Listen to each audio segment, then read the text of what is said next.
Baba's Satcharita from Chapter 2, Incapacity and Boldness in Undertaking the Work. Hematpan thought that he was not a fit person to undertake the work. He said, I do not know the life of my intimate friend, nor do I know my own mind. Then how can I write the life of a saint or describe the nature of incarnations, which even the Vedas were unable to do? One must be a saint himself before he could know other saints, otherwise, how can I describe their glory? To write the life of a saint is most difficult. One may as well be able to measure the depth of the seven seas or enclose the sky with cloth trappings. I knew this was the most venturous undertaking which might expose me to ridicule. I therefore invoked Sai Baba's grace.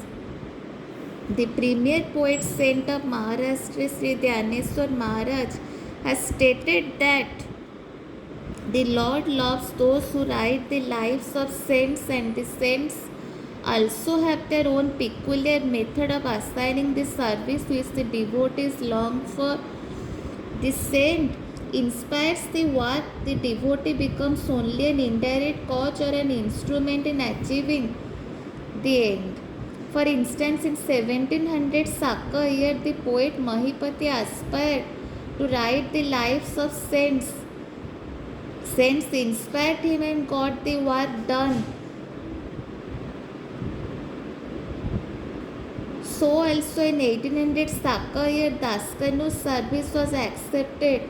The former wrote four works: Bhakta Vijay, Santa Vijay, Bhakta Lilamrita and Santa Lilamrita, while the latter wrote two: Bhakta Lilamrita and Santa Lilamrita and Santa Kathamrita, in which the lives of the modern saints were described. In chapters 31, 32, 33 of Bhakta Lilamrita and in chapter 57 of Santa Kathamrita, the life and teachings of Sai Baba are very well depicted. These have been separately published in Sai Leela magazine number 11, 12 and volume 17. The readers are advised to read these chapters. So also Sai Baba's wonderful Leelas are described by Mrs. Savitri by Raghunath Tendulkar of Bandra in a small book named Sri Sainath Bhajanmala. Daskanu Maharaj has also composed various sweet poems on Sai Baba. A devotee named Amnidas Bhavani Mehta has also published magazine published by Dakshina Viksha Sanstha of Shirdi are also published. In the question of objection comes in that while so many works regarding Sai Baba are extant, why should this Satcharitra be written and where is its necessity? The answer is plain and simple. The life of Sai Baba is as wide and deep as the infinite ocean, and all can dive deep into the same and take out precious gems of knowledge and bhakti and distribute them among the aspiring people. The stories, parables, and teachings of Sai Baba are very wonderful.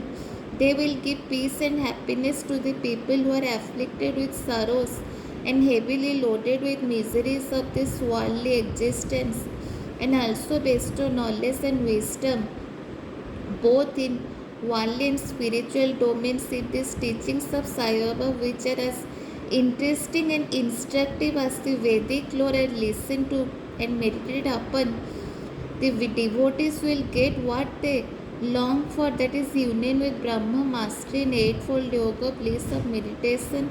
So I thought that I should call these stories together. That would be my best upasana. This collection would be delightful to those simple souls whose eyes were not blessed with Sai Baba's darshan. So I set about collecting Sai Baba's teachings and experiences, the outcome of his boundless self-realization. It was Sai Baba who inspired me in this matter. In fact, I surrendered my ego at his feet and thought that my path was clear and that he would make me quite happy here and in the next world.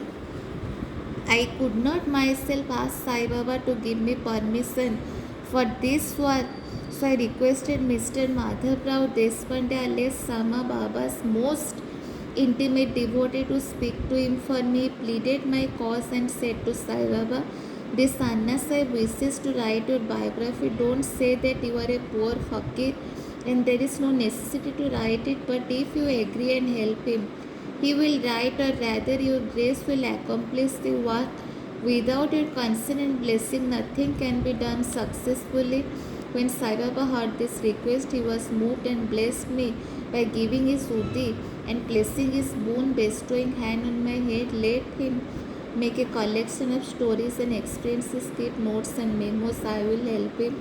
He is only an outer instrument. I should write my autobiography myself and satisfy the wishes of my devotees. He should get rid of his ego, surrender it at my feet.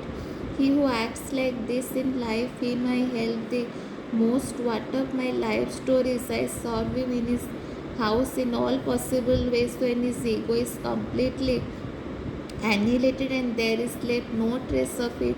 I myself shall enter into him and shall write myself my own life. Hearing my stories and teachings will create faith in devotees' hearts and they will easily get self realization and bliss. Let there be no insistence on establishing one's own view, no attempt to refute others' opinions, no discussion of pros and cons of any subject. Thank you. Jai Sai Ram.